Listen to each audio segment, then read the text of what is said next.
Halo semua. Halo. Halo semua. Halo. Oke deh. Ada yang halo. Kirain gitu ya. Hai, halo, hai. Enggak usah. Annyeonghaseyo. Annyeong. Oke. Queen of Tears. Oh, siapa namanya? Hongein. Wah. Anak Hongein ini beda. Nobarnya tuh kapan tuh nobarnya tuh? Besok tamat. Besok tamat ya. Nobarnya apa? Nobarnya besok ya? Iya. Nobar. Di setiap kota ada tuh kalau nggak salah nobarnya bareng-bareng. Tadi Di baru sini lihat ada. Instagram. Oh iya. Di sini ada Koko. Nggak ada. Gede nih layarnya. Nobarnya suara kebenaran di sini. Mantap.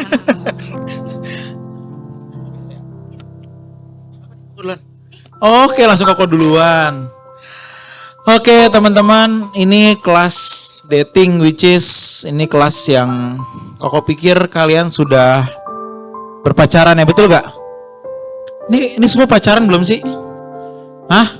Oh, belum ya? Udah deh. Oh, yang belum. Ada yang on the way pacaran gak di sini?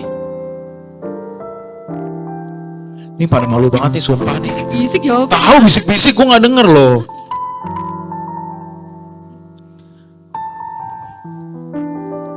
Oke.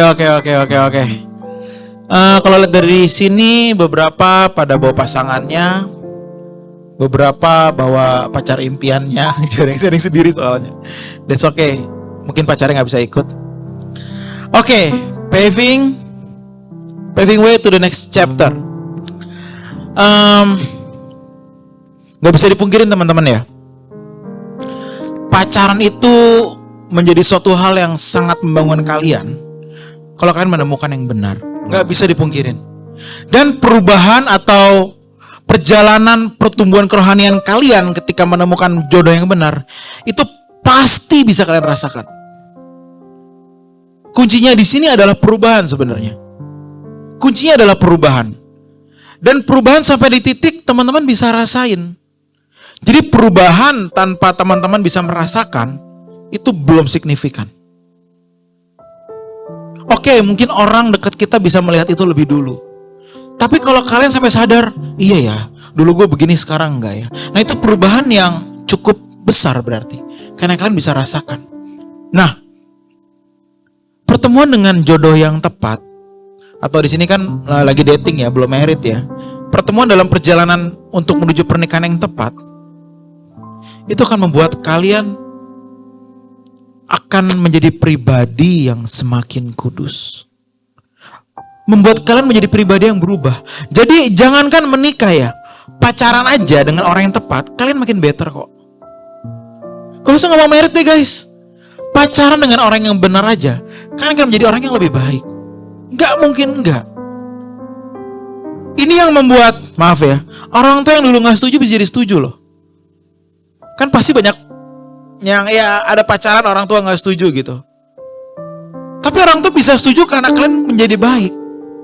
Orang tua melihat kok, oh anakku jadi nggak ngelawan gue nih, jadi makin better kalau dia marah dan segala macam. Kedua, menemukan jodoh yang benar adalah membuat kalian semakin tidak meninggalkan gereja. Nah, ini kunci nih. Ini kunci nih. Pacar yang benar akan membuat kalian tidak mungkin mengorbankan Tuhan demi hubungan itu. Karena kalau berbicara mengenai paving way to the next level, jangan sampai hubungan kalian sekarang ini sebenarnya nggak paving tapi menghancurkan gitu loh. Paving kan membangun jalan, berdua membangun jalan, dan membangun jalan ini membuat kalian akan semakin naik harusnya. Sebenarnya bukan way juga, tapi stairs, membangun tangga. Jadi kalau pacaran dengan orang yang salah satu korbannya adalah gereja biasanya. Saya nggak bilang gereja adalah segalanya ya, enggak ya. Tapi kalau dulu kalian rajin ke gereja karena pacaran jadi nggak rajin, something wrong. Dan pengalaman saya, ini teman-teman sorry ya, ini pengalaman saya. Orang yang meninggalkan gereja biasanya, sorry ya, nggak biasanya, hampir semua itu nggak akan menjadi semakin rohani. Nggak akan. Kenapa? Dia mengorbankan gereja. Beda kalau pindah gereja ya, itu bisa. Tapi kalau mundur sampai nggak pernah gereja lagi atau jarang karena hubungan, itu nggak mungkin hubungan dari Allah. Wah, tapi kalau di gereja gue gue bisa nggak disetujuin soalnya sama pengurus-pengurus gereja. Pasti ada yang begitu. Pengurus-pengurus gereja malah sensi sama gue karena gue pacaran sama orang ini. Oh, itu bisa banget terjadi. Tapi harusnya kalau pasangan yang benar itu nggak membuat kalian nggak bertumbuh kok. Entah, oke deh, mungkin kita pindah gereja karena di sini kita diomongin. Oh, bisa. Itu bisa, tapi belum tentu itu yang terbaik ya, jalan terbaik ya. Berdua itu harus membangun satu jalan. Tapi yang menjadi kunci adalah pertama begini. Kalian tahu arahnya kemana. Orang kalau mau bikin jalan, teman-teman. Saya naik Wush 3 minggu lalu. 3 minggu lalu naik Wush ke Bandung. Ini orang yang bekerja pasti udah tahu nih. Gue bikin jalan dari dari Halim kan. Dari Halim gue bikin jalan sampai ke nggak ke Bandung. Kemana berhentinya tuh sebelum Bandung? Pada Larang ya. Dari Padalarang naik feeder ke Bandung. Gue bikin dari sini ke Padalarang. Udah tahu nih arahnya ke sini.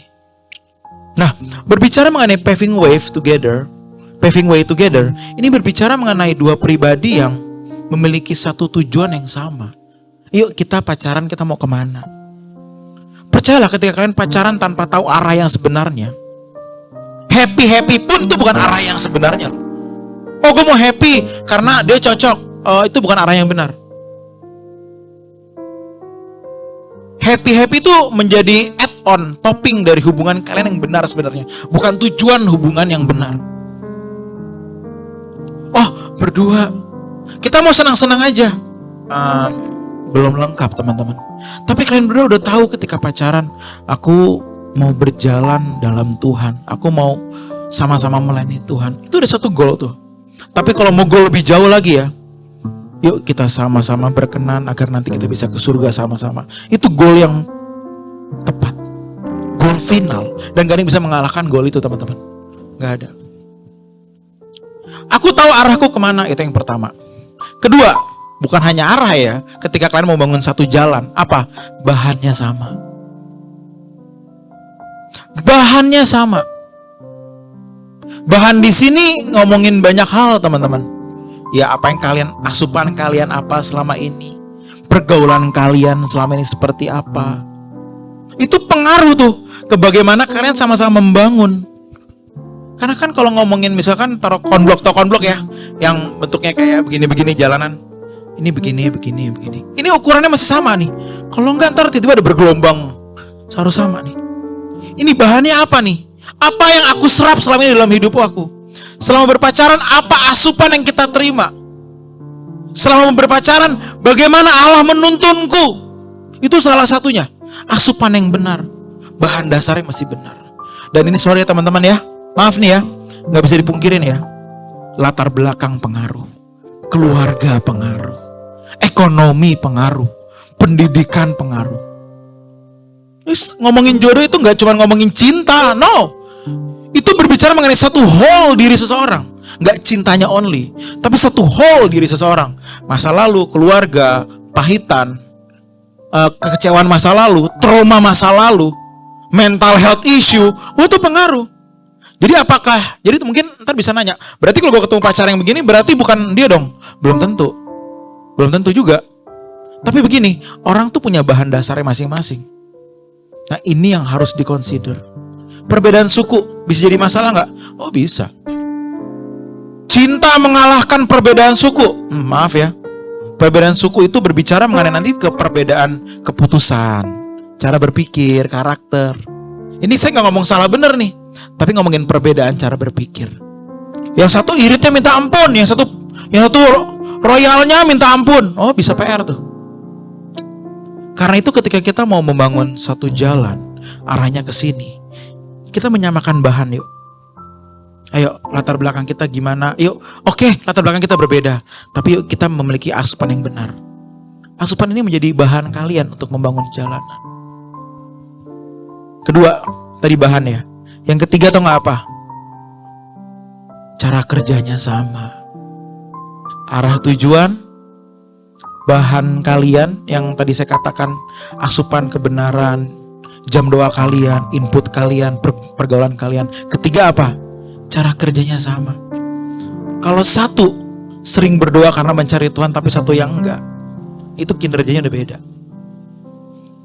Jadi memang kalau ngomongin jodoh, Lea, itu berbicara mengenai something yang holistik, something yang berbicara mengenai keseluruhan hidup seseorang. Kalau enggak, wow, susah teman-teman, susah. Karena itu di sini tanpa berpikir untuk bilang merendahkan orang lain atau berbicara orang lain, mengucapkan orang lain berarti salah atau benar. Di atas itu semua teman-teman harus menemukan orang yang memang telah Allah siapkan untuk kau membangun jalan yang sama. Allah tahu kok mana yang cocok untuk kamu, untuk karakter seperti ini, harusnya orang seperti ini. Allah tahu. Allah tahu juga untuk kamu yang perhitungan dalam hal duit, nih buat cowok misalnya, kok perhitungan banget soal duit, kamu harus punya cewek yang perempuan yang seperti ini. Atau cowoknya boros banget pakai duit sembarangan, kamu butuh perempuan yang seperti ini. Kamu punya latar belakang kepahitan sama keluarga, berarti kamu butuh pasangan yang seperti ini. Oh, semua ada. Semua tuh ada. Puzzle-nya itu puzzle hidupmu tuh telah disiapkan sama Allah tuh yang cocok puzzle-nya, yang klop. Ekonomi segala macam. Karena itu di sini benar-benar harus minta tuntunan Tuhan. Karena kalau kacamata kita sendiri, kita kan mencoba mencocokkan kok. Diri gue puzzle-nya gini. Sebenarnya nggak begitu. Dulu cocok-cocokin bentuk puzzle diri lu sendiri supaya lu fit in sama orang ini. Enggak kok, gue kalau ngasih puzzle biasanya kan ada yang di pojok kan, yang bentuknya kayak ada sikunya kan. Biasanya gue kalau bikin puzzle gue nyari suku dulu deh, gampang. Kalau nggak bagian atas dulu kan rata kan, puzzle gampang daripada tengah-tengah. Gue milih yang suku. Oh, gue nggak siku kok, sebenarnya gue di sini. Enggak, lu tuh siku. Lu tuh di pojok sini. Enggak, gue di sini biar bisa cocok sama dia. Sampai mati nggak akan cocok. Nggak akan bisa. Dan satu hal yang mengerikan dari jodoh adalah ketika kau menemukan yang salah, maka harganya pun kau bisa bayar seumur hidup.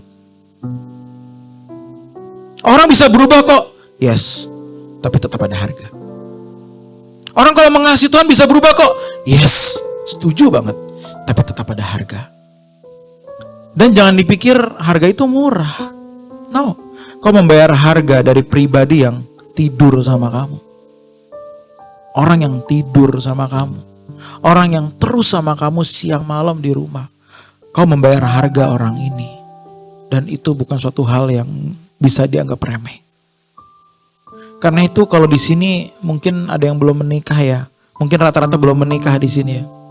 Guys, tadi saya nggak bisa ngomong vulgar di atas karena umurnya kan di atas kan beragam banget ya. Gue ada orang sharing sama gue, kok Epen, nih cowok cuma mau tidurin gue doang. Ini suami istri, tidurin gue doang, abis itu dia pergi tinggalin gue. Terus kalau setiap berantem, lu goblok, tolol, gak punya otak. Tapi giliran dia lagi pengen, dia tidurin gue, dia baik-baik sama gue. Gue lagi emosi, dia gak pernah baik sama gue. Guys, it really hurts buat seorang wanita. Saya ngomong sama dia, ya itu cowok sih. Oh jujur aja, cowok bisa having sex tanpa perasaan, that's cowok. Tapi cewek, seks dan perasaan itu bisa satu. Karena itu ketika lagi berantem, nih maaf ya saya ngomong lebih dewasa banget ya. Ketika lagi berantem, lu jangan pegang-pegang gue ya, suami istri nih, jangan pegang gue ya. Tapi cowok berantem pun langsung bayar, langsung tidur, langsung having sex, bisa. Cewek enggak. Nah, ini cewek begitu. Nih cowok pun cuma nyamperin kok. Nih orang nyamperin aku ketika mau tidur doang begitu. Itu gimana perasaan lo? Bisa berubah nggak? Bisa. Tapi ada harganya di situ. Kedua, seberapa jauh dia bisa berubah? Tergantung lagi dari banyak hal faktor di belakang manusia ini. Oh, it's really a complex thing gitu loh kalau kita ngomongin jodoh sebenarnya. Wah, kompleks. Sangat amat mengerikan. Bener-bener kalau orang bilang ngambil kucing dalam karung ya, itu bener-bener kucing dalam karung. Atau bahkan gak cuman kucing dalam karung, tapi lu gak tahu itu kucing atau bukan. Lu pengen ambil kucing kan? Dan lu berharap ya paling gak kucing Persia lah. Seburuk-buruknya kucing garong deh. Kucing oren. Kan sempet happening ya yang kali ya. Kucing oyen. Kucing oyen. Gak tahu pas lu bawa pulang nih karung, dalam arti udah dimeritin ya, ternyata lu baru sadar di rumah itu biawak. Buaya putih. Oh, buaya putih. Kamu udah makan belum? Oh enggak, itu buaya darat ya. Enggak sadar kan? Enggak, nih kucing kok. Ya minimal enggak usah kucing Persia, kucing oyen deh. Enggak. Lu bawa biawak di situ. Sejauh itu orang bisa berubah. Lo orang yang konseling sama gue, enggak, ini orang enggak kok. Aku setiap hari bilang dia harus berubah bla bla. Gue bilang, lu nggak mungkin bikin dia berubah. Siapa lu? Aku istrinya. Terus kenapa kalau lu istrinya? Lu nggak bisa maksa dia berubah. Wah, itu di posisi yang udah lu nggak bisa ngapa-ngapain. Apa?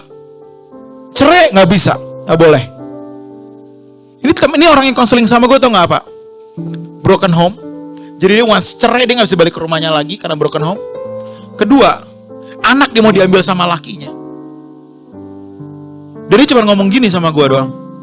Kok kalau gue cerai gue bunuh diri. Kenapa? Gue nggak punya siapa-siapa.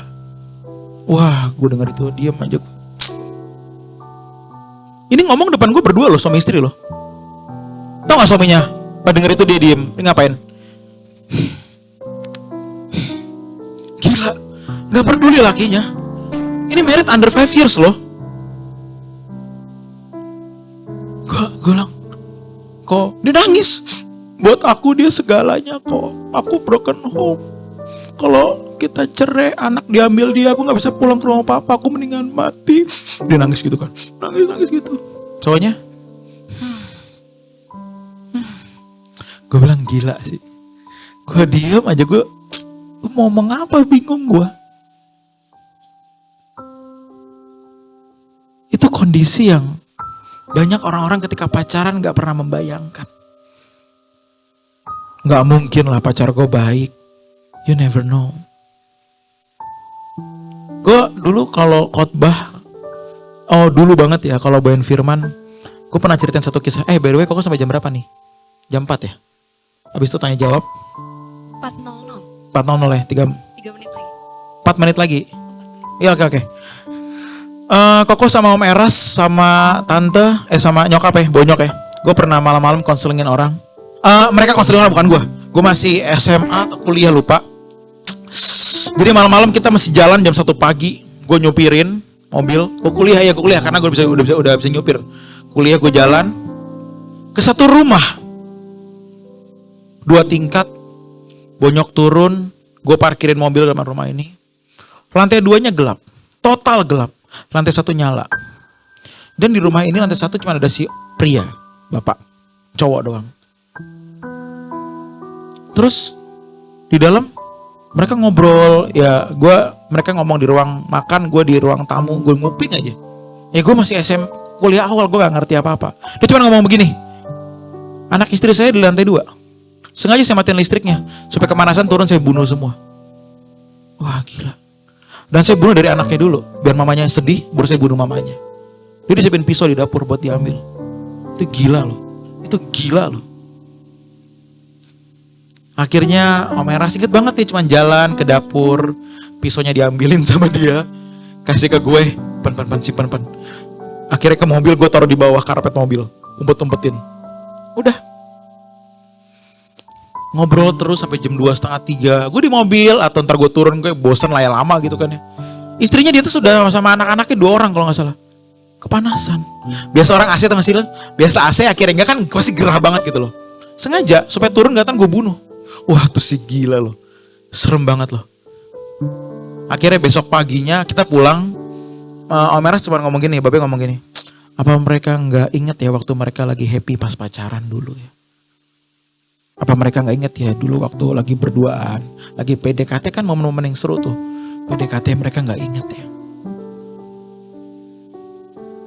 Dan akhirnya besok pagi suaminya tidur, istrinya yang ngendap-ngendap sama anak-anaknya, turun kabur ke rumah orang tuanya atau gimana, saya nggak tahu.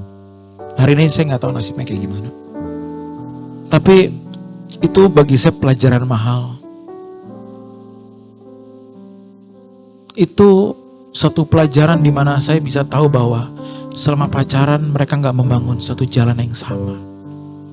Siapa jodohmu kelak, Tuhan tunjukkan dari hari ini. Nih pacar gue sekarang, Tuhan pasti udah nunjukin dia atau bukan.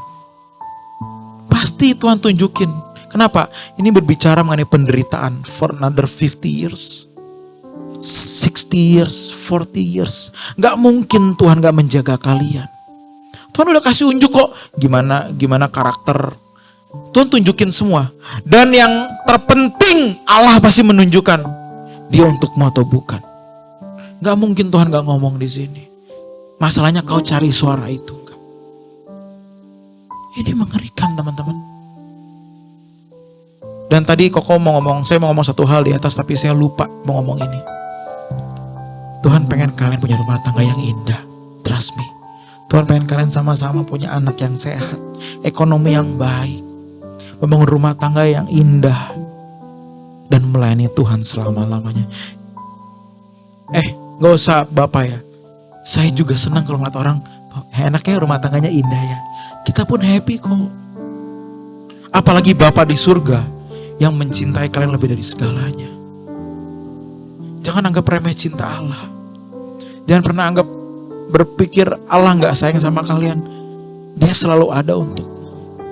Dan hari ini sebelum kita masuk ke tanya jawab, pesan kau buka hatimu.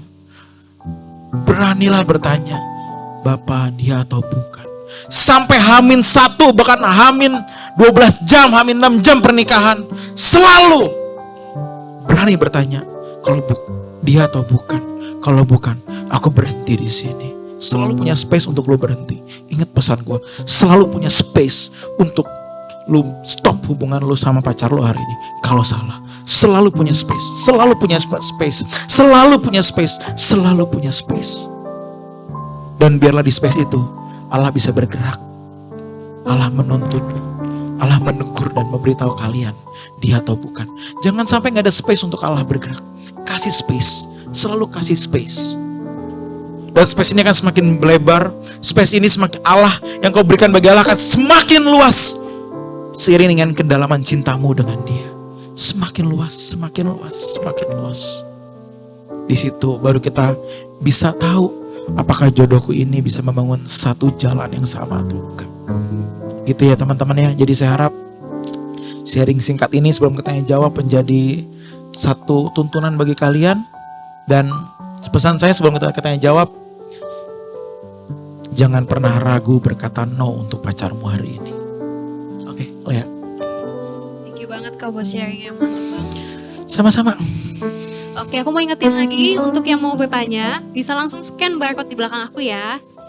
Jangan lupa format pertanyaannya, yaitu gender, umur, status, dan pertanyaan. Atau yang mau tanya langsung juga boleh, angkat tangan aja. Oke. Kita lanjut masuk ke Q&A. Pertanyaan pertama nih Ko, saya punya trauma dengan masa lalu. Bahkan untuk memulai hubungan lagi, saya masih agak ragu. Apa saya harus stop dan mencari Tuhan saja? Ya lo udah tahu jawabannya kok. Ya gak apa-apa. Sorry ya, saya kalau jawab gini akan selalu singkat-singkat dan simple gitu loh. Aku punya trauma masa lalu. Ya udah. Jangan dulu. Kenapa? Karena traumamu akan terbawa dengan hubunganmu yang baru. Saya sering banget deh ketemu orang yang bermasalah karena trauma-trauma masa lalu. Oh, bukan berarti ketika pacaran kita harus bersih ya. Enggak ya. Tapi ketika trauma itu dalam dan sangat melukai, percayalah, your next boyfriend or girlfriend bakal jadi korban. Korban kepahitanmu masa lalu. Ini ngomongin pengalaman masa lalu banyak. Mantan, orang tua, lingkungan. Ini punya trauma traumatik sendiri yang kalau dengan kedalaman tertentu, kau akan membuat pacarmu terbawa oleh traumamu. Misalnya gini, punya orang tua selingkuh. Kau akan sangat posesif dengan pasangan. Oh, bukan berarti harus selesai dulu, tapi kasih waktu yuk. Nah di sini kita tanya Tuhan, kapan ya Tuhan waktu yang tepat? Gitu. Jadi Boleh gimana kok Evan harus cari Tuhan dulu? Yes, hanya Tuhan bisa menyembuhkan kalian kok. Percaya sama gue, Tuhan bisa nyembuhin segala lukamu. Mungkin gak sampai selesai baru kau punya jodoh. Tapi mungkin 80%, 60% selesai kau baru menemui jodoh yang bisa membuatmu 100% berhasil berhenti. Gitu ya teman-teman ya. Tapi kalau 40% masih sisa 60% kepahitan, pacar lo gak kuat, lo malah ketarik. Lo membuat pacar lo ketarik ke trauma itu. Gitu loh. Jadi yang di sini harus nanya Tuhan, kapan? Karena itu cari Tuhan, itu jawaban yang paling benar. Berarti harus selesaiin traumanya dulu ya. Harus. Oke. Next pertanyaan selanjutnya kok. Apa aja indikator yang bisa dijadikan patokan saat pacaran untuk bisa ke next step selanjutnya, yaitu pernikahan? Dan idealnya waktu pacaran itu berapa lama? Dan umur berapa waktu ideal untuk serius ke jenjang pernikahan? Saya gak pernah punya patokan berapa lama pacaran. 5 tahun pacaran, 10 tahun pacaran, cerai. Ada. Saya pacaran 1,5 tahun. Setahun pacaran langsung ngomong ke bokap, "Pah, mau merit gue." Setahun pacaran. Gue pacaran bulan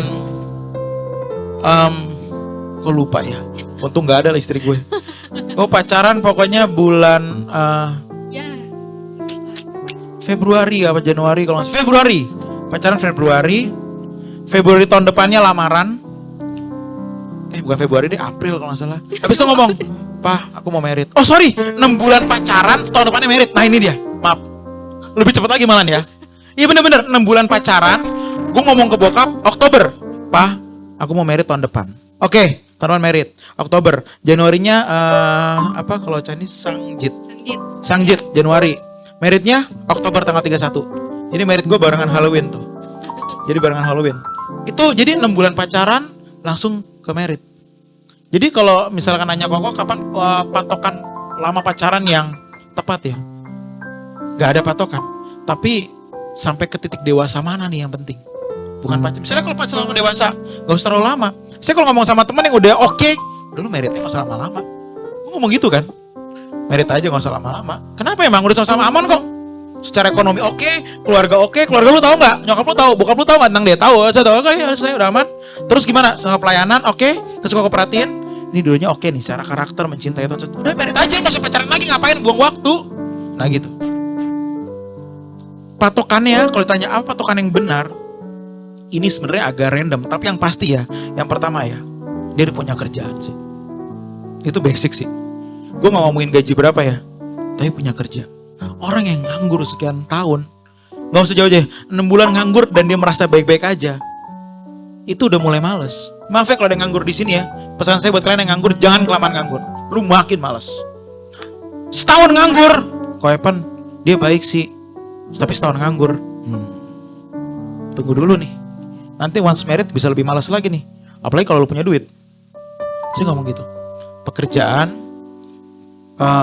hubungan sama orang tua ini bisa menjadi sesuatu yang dipertimbangkan. Tapi bukan berarti harus yang keluarga baik-baik aja. Nggak juga. Karena setiap keluarga punya masa lalu, yang penting dia mau bertumbuh terus. Even ini juga mesti diukur ya. Ini ngomongin lebih dalam kalau ngomongin keluarga. Pekerjaan, keluarga, dan temannya siapa. Itu yang penting. Gampang kok ngelihat dia gimana kelakuannya, lihat temannya aja. Pasti kan kalian kalau pacaran kan ngumpul sama temannya kan. Lihat deh. Dia nyaman gak? Kalau dia nyaman, gaul sama teman-teman yang ngomongnya kasar lah, yang suka mabok lah. Wah itu big question sih, bener-bener tanda tanya besar sih. Wah bahaya nih. Bagaimana kalau married and then dia nggak bisa berhenti minum, terus gaul sama temannya sampai sering ditinggal. Saya pernah ketemu satu orang gembala GSKI yang dia ngomong gini. Dia sekarang udah bertobat, udah jadi gembala GSKI. Bukan di Jakarta, dia ngomong gini sama saya. Dia ngomong sama Pak Eras begini. Ketemu di Celestial bulan lalu. Pak Eras, saya ngeliat anak saya lucu itu di anak saya yang kelima. Lo paham gak? Saya ngeliat anak saya baru tahu anak kecil itu lucu di anak saya yang kelima. Lo bayangin gak? Kenapa? Ini orang di daerahnya orang kaya. Di daerah kecil tapi orang kaya banget. Dia setiap hari bisa ngabisin 40 juta, 30 juta buat minum. Buat minum. Every day. Ini orang banyak banget duitnya. Jadi anak ditinggal terus. Begitu anak kelima dia baru bertobat, dia baru tahu, anak kecil lucu ya, anak kelima. Lu bayangin gak kalau dia gak bertobat? Lu bayangin gak kalau dia somil dan dia gak bertobat? Gila loh, serem banget loh. Pernikahan tuh seserem itu loh. Karena itu latar belakang seseorang, circle-nya seperti apa itu menjadi pertimbangan. Gitu ya. Mudah-mudahan menjawab ya teman-teman ya. Sorry, satu lagi. Bagaimana dia menjaga perasaan Tuhan.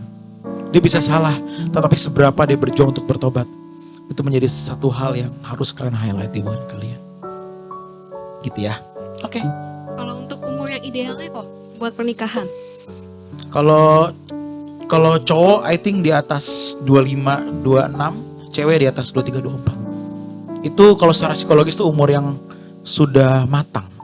Sudah enggak terlalu banyak pergolakan hidup umur-umur segitu. Gitu. Oke, next. Pertanyaan selanjutnya, wanita umur 18 tahun. Menurut pandangan kakak, mengenai hubungan yang Katolik Protestan, baiknya bagaimana ya kak? Apakah baik untuk dijalani atau tidak? Yang jadi masalah adalah goalnya sama nggak? Saya takut ngomongin Katolik, takutnya ntar Katolik tersinggung, atau ntar Kristen tersinggung gitu. Gue gak takut nih ngomongin agama nih kan. Tapi gini, Katolik yang sungguh-sungguh juga ada gitu loh. Di Alkitab siapa orang yang bukan pengikut Kristus, tapi bisa jadi pengikut Kristus gila-gilaan? Paulus. Di Judaism loh. Dia yang membunuh Stefanus. Dia yang mengizinkan Stefanus dirajam tuh di depan mata dia. Oke, lu rajam dia itu Paulus. Dia begitu mencintai Allahnya dari agama Judaism. Tapi dia dipakai sama Tuhan loh. Kenapa? Karena dia mengasihi Allahnya dari kacamata yang berbeda, tapi sama-sama mengasihi. Nah, ini bisa ngomongin dari segi agama Katolik sama Kristen. Tapi yang menemukan orang begini itu langka. Langka loh. Pengalaman saya, nggak tahu orang Katolik dan Kristen pacaran. Pengalaman ya. Pengalaman nih. Pengalaman ya. Jarang yang mulus. Dalam arti mulus, sama-sama bergereja, bertumbuh mencintai Tuhan. Jarang. Pengalaman saya. Maaf kalau ternyata ada yang nggak begitu, mungkin ada. Tapi pengalaman saya belum menemukan. Belum menemukan. Apalagi kalau misalkan keluarganya ini Katolik yang ekstrim banget, tau nggak? Sampai kan kalau Katolik itu gitu, pemberkatan Katolik, anaknya pun harus Katolik. Itu udah otomatis gitu loh. Belum kalau orang tuanya Katolik yang bener-bener ekstrim gitu loh. Wah, ketarik semua. Tapi ceweknya, enggak mau, aku mau di Kristen aja. Aku mau ke gereja hari Minggu. Diomongin mulu sama keluarganya. Jadi konflik. Disindir mulu sama keluarganya. Wah, konflik gak ada ujungnya. Gitu loh. Ini yang mesti dipertimbangkan sih teman-teman. Sorry ya kalau ada yang Katolik di sini ya. Ini bukan ngomongin agama kalian, agama Kristen lebih benar atau Katolik lebih benar ya, bukan ya. Tapi ngomongin mengenai goal yang bisa berbeda. Itu deh sebenarnya. Sama-sama Katolik bisa baik-baik gak? Baik. Gue kenal orang yang sama-sama Katolik adem-adem aja. Ada. Sama-sama Kristen adem gak? Bisa juga adem. Itu kalau goalnya sama. Mungkin non agama, orang yang gak beragama bisa baik-baik aja gak? Bisa gak orang yang gak beragama? Bisa, kenapa? Karena goal lu happy-happy doang. Bisa lo happy juga. Bisa kok. Kenapa nggak bisa? Tapi kalian di sini kan udah tahu goal kalian mesti membawa pasangan kalian mengasihi Tuhan. Nah, untuk itu goalnya kita arahkan ke sana. Oke. Next, pertanyaan keempat. Kalau punya pasangan yang hypersex padahal belum married, lebih baik dikasih nasihat atau diputusin kok. Cuman ini juga beda agama sih kok. Lu udah jatuh ketiban tangga, kinjek kingkong. Nah gini nih, kingkongnya Godzilla tuh yang gede tuh. Kayak gitu tuh. Jatuh ketiban tangga, kinjek kingkongnya Godzilla gitu loh. Udah bagi gue udah bukan something yang mesti gue jawab ya. Maaf ya buat tanya ya. Gue respect buat yang nanya. Tapi pertanyaan I think lu udah tahu jawabannya kok. Hypersex gini, setiap orang tuh kita nggak tahu siapa yang hypersex atau enggak. Kita nggak tahu. Tapi bisa jadi pasangan kita hypersex, bisa nggak? Bisa. Tapi once lo jadi pasangannya menikah dan lo bisa melayani hypersexnya, why not? Ya udah. Misalnya, wah kok Evan, pasangan gue kayak film 50 Shades of Grey nih. Kalau berhubungan masih pakai cambuk, rantai-rantai tangan nih. Gimana dong kok Evan nih? Ntar gue dia pakai lilin panas tuh film 50 Shades of Grey kayak gitu kan. Bilang serem banget ini begini apa? Dan orang-orang yang memiliki kelainan seks itu ada gitu loh. Dan kalau orang konselingnya di gereja ya teman-teman ya, gue pernah dengar gitu loh. Bu, suamiku sehari minta 3 kali gitu. Ada loh, sumpah, ada guys. Tapi kalau ceweknya bisa melayani, ya terserah lah. Itu kan kehidupan rumah tangga kalian. Tapi kalau satunya dia punya libidonya rendah, nyawa tinggi, ini bisa jadi masalah. Yang ini berapa kali saya temuin dalam hal konseling gitu loh. Jadi masalah. Ini jadi masalah. Tapi itu bisa diselesaikan nantilah. Bisa. Saya di Pontianak, di Palangkaraya ada kejadian ini nih. Lakinya hyposeks yang sehari minta 3 kali 2 kali itu loh. Tau nggak? Akhirnya gimana? Cowoknya rela disuntik.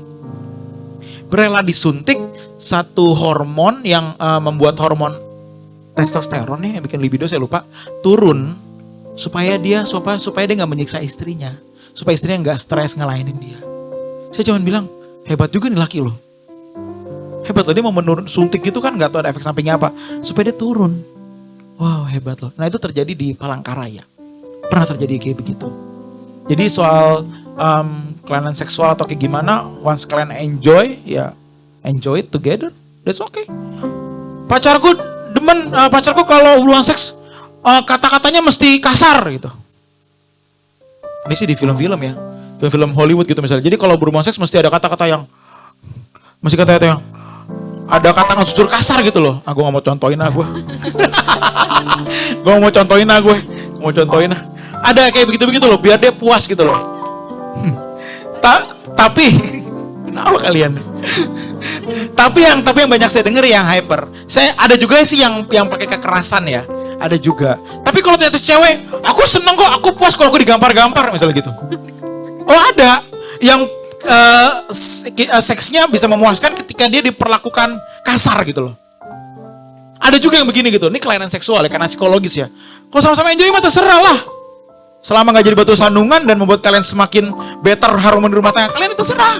Saya sih simpel aja. Tapi urusan beda agama, maaf ya, itu udah nggak bisa sisi positifnya nggak bisa saya temukan. Begitu ya. Oke. Pertanyaan selanjutnya, apakah kalau sudah menikah tidak boleh bercerai itu mutlak? Gimana kalau pasangan berubah 180 derajat dibandingkan saat pacaran? Ya pilihnya bener dari sekarang lah, nggak usah ngomong ntarnya dong. Iya nggak sih? Yes. Kenapa kalian berpikir begitu untuk orang yang kalian belum nikahi gitu loh? Berarti lu ragu sama dia. Iya nggak sih? Jadi kalau kalian berpikir, gimana kalau pacar gue berubah 180 derajat ya? Ya hari ini pilih yang benar. Tapi kita nggak tahu. Nah tadi saya sudah katakan di sesi 1 apa? Tanya Tuhan. Tuhan yang tahu guys. Tapi pesan saya ya, nggak boleh ada kata cerai dalam rumah tangga. Nggak boleh ada kata cerai. Tapi sakit tuh gue digamparin mulu. Maaf ya, saya kalau ketemu orang suami istri yang begini ya, cuma satu jawaban gue, tau gak Pak? Ini resiko lu. Orang bisa gak suka dengar begitu kalau gue bilang. Dan gue udah ngomong ini di berbagai pasangan. Kepada beberapa pasangan gue udah ngomong ini. Resiko lu. Lu milih dia kan. Lu married by accident kan. Sekarang lu married sama dia. Ternyata dia kasar mulutnya. Sorry ya. Ini resiko lu. Terus gimana dong? Ya melekat sama Tuhan. Gak ada jalan lain. Udah gue cerai aja deh. Nih gue bingung ya, perempuan ngomong gini ya. Udah gue cerai aja deh, anak gue biar dipegang sama dia. Lah, gue bingung nih. Biasanya kalau perceraian kan ada attachment antara ibu dan anak ya. Kuat itu loh. Tapi ini si cewek berani ngomong, udah anaknya urus dia aja. Gue bilang, lu yang gak beres. Lu yang gak beres. Lu mau milih dia, lu punya anak, sekarang lu gak suka anak lu mau kasih laki lu. Lu gak beres. Gue ngomong gitu dong sama dia, lu gak beres. Terus gimana dong kapan? Ya udah, lu hanya harus melekat sama Tuhan. Kalau dia nggak berubah gimana? Itu resiko lu. Ini perkataan yang berat kok ucapin lah ya. Tapi nggak ada jawaban lain. Masa lu bilang, ya cerai aja lah, cari yang lain. Enggak lah. Gitu ya. Makanya harus hati-hati sebelum nasi menjadi bubur. Ini masih ada kesempatan kalian buat mempertanyakan kok pasangan kalian. Gitu. Oke. Pertanyaan selanjutnya. Ini cowok umur 19 tahun. Kok kita udah agak lama pacaran. Semua teman-teman, anggota keluargaku udah setuju dengan hubungan kita. Tapi orang tua kurang setuju karena disuruh cari yang lebih cakep.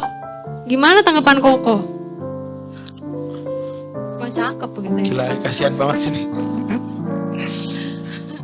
Tapi yang begini saya pernah menemukannya dalam beberapa cerita di dalam hidup saya ya.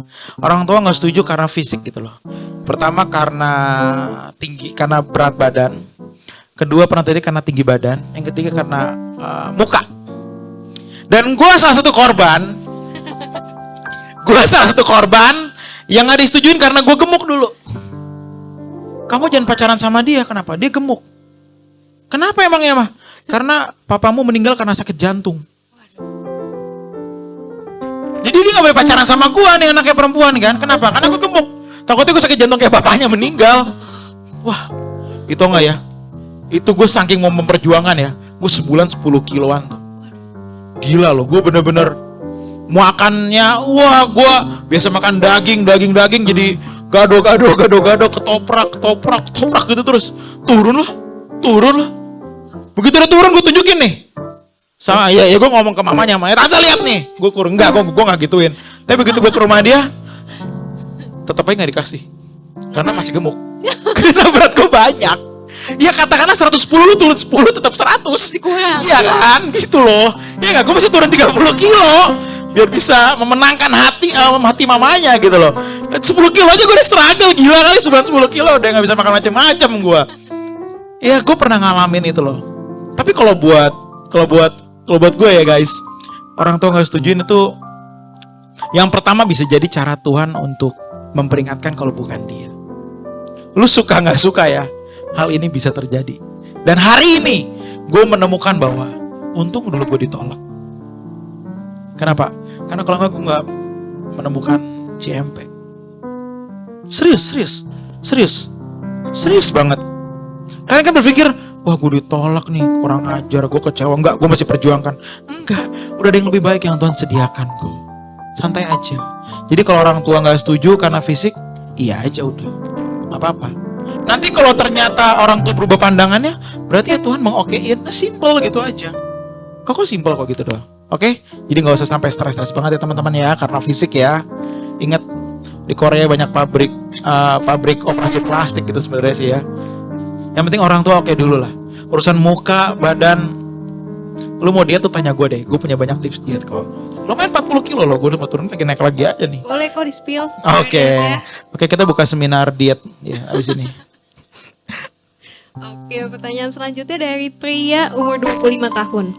Selama aku pacaran, aku pernah bohong beberapa kali ke pacar. Aku bahkan pernah selingkuh, tapi dia nggak tahu. Apakah aku harus bilang ke dia atau nggak perlu?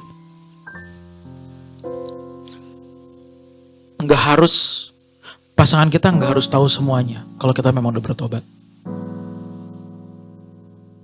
Karena kalau tahu gini, tahu tuh untuk apa? Tahu untuk apa? Ya biar dia tahu gue, biar dia tahu lo yang dulu apa biar dia tahu lo yang sekarang. Kalau sekarang kita udah bertobat, kita udah benar-benar mau sungguh-sungguh lahir baru, hidup benar, dan kita mau meninggalkan yang lama, kubur aja. Dia tahu nggak ada untungnya kok, bikin masalah bisa. Dan apakah pacar kita sedewasa itu untuk menerima masa lalu? Saya pernah kenal orang yang punya masa lalu itu ceweknya punya anak, MBA, punya anak, dan anaknya ditaruh di panti asuhan di luar kota sampai hari ini masih ada. Pacaran dia sekarang. Jadi dia udah MBA, dia udah, anaknya udah besar, anaknya umur udah kayak 8 tahun, 7 tahun. Udah gede anaknya. Dia pacaran sama pacarnya baru. Ini dua-duanya gue kenal. Terus gue tanya, pacar lu tahu nggak? Dia diem doang. Nah itu gimana? Gimana begitu married ternyata anaknya, maaf ya yang ya, ini anak kita, ini anak aku dulu. Itu gue gak kebayang loh. Tapi itu ngomongin something yang kasusnya ekstrim ya. Tapi kalau dulu, kok aku udah, dulu aku pernah berhubungan, misalnya perempuan ya, aku udah gak perawan lagi. Itu kamu mesti lihat kedewasaan suamimu sih.